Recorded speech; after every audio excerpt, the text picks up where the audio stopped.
Assalamualaikum warahmatullahi wabarakatuh.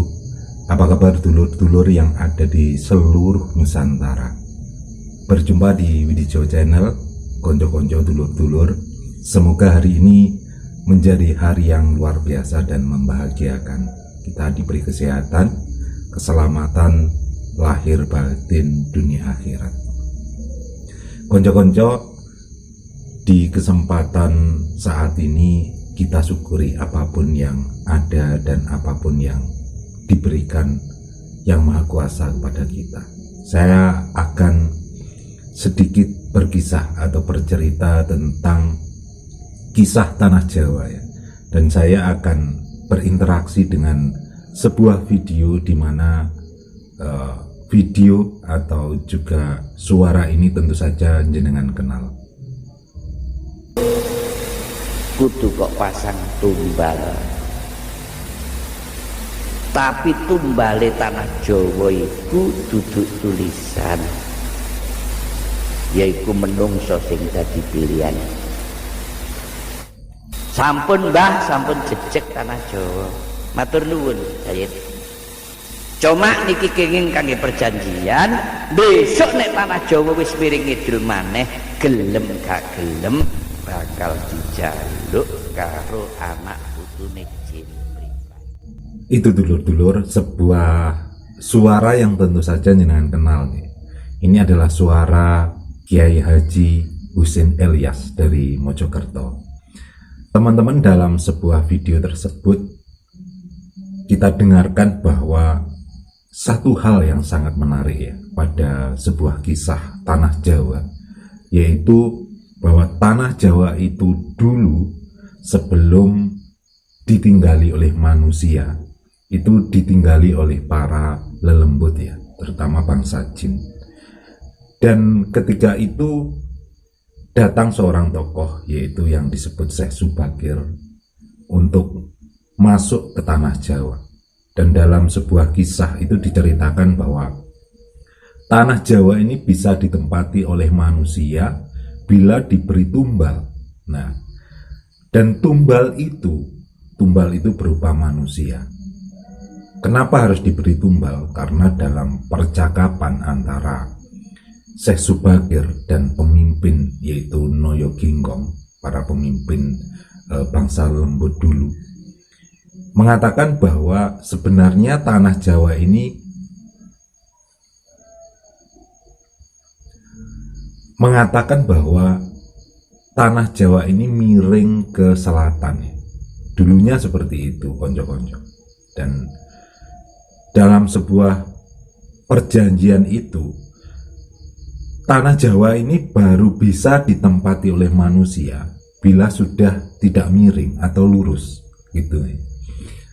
Dan untuk meluruskan atau supaya rata tanah Jawa itu harus diberi tumbal. Tumbalnya berupa manusia.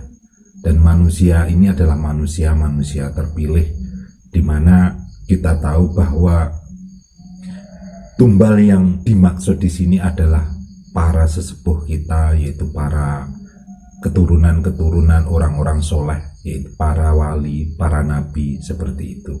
Di mana kita tahu bahwa para wali itu hampir keseluruhan itu makamnya berada di sebelah utara Jawa. Ini karena apa? Yaitu tadi supaya tanah Jawa ini tidak miring ke selatan.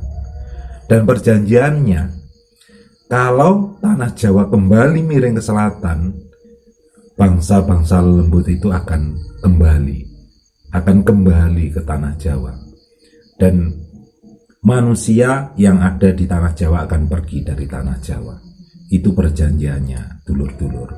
Dan tentu saja tumbal di sini berarti sebuah baratnya jimat ya. Jimat itu barang siji sing kudu dirumat atau barang satu yang harus dirawat.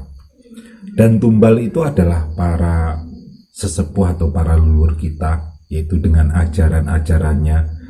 Selama ajarannya itu masih kita lakukan, kita terapkan, itu artinya jimat atau tumbal itu masih ada. Tapi kalau kita sudah terlalu jauh untuk melupakan, bahkan tidak ibaratnya orang Jawa itu nguri-nguri pelajaran dan juga tidak menguri-nguri makam-makam para nabi, para ibaratnya para wali yang ada di utara Jawa itu, ya otomatis nanti bumi Jawa ini akan miring ke selatan, dan itu artinya perjanjian para lembut akan kembali menempati tanah Jawa ini bisa saja terjadi. Nah, itu adalah perjanjian antara Syekh Subakir dan juga Sang Noyo Ginggong yang pada waktu itu adalah para pemimpin, para lelembut, seperti itu. Ini masalah waktu, teman-teman. Ini masalah waktu, karena sebenarnya memang dulunya memang seperti itu. Tanah Jawa itu memang sangat wingit, sangat sakral ya. Sangat wingit dan banyak lelembut yang menempati, sampai ibaratnya itu jalmo moro jalmo mati. Siapa yang datang ke tanah Jawa itu pasti tidak akan mati, karena para lembut sudah menempati tanah Jawa ini lebih dulu. Nah, setelah perjanjian itu para lembut menyingkir ke selatan, ke pesisir selatan. Namun kita berharap yaitu bahwa tumbal atau jimat atau ajaran-ajaran para sesepuh, para wali itu tetap kita uri-uri, kita tetap jaga. Supaya apa? Yaitu tumbal itu, jimat itu tetap ada, dan bumi ini tetap miring, tetap rata, tidak miring ke selatan gitu.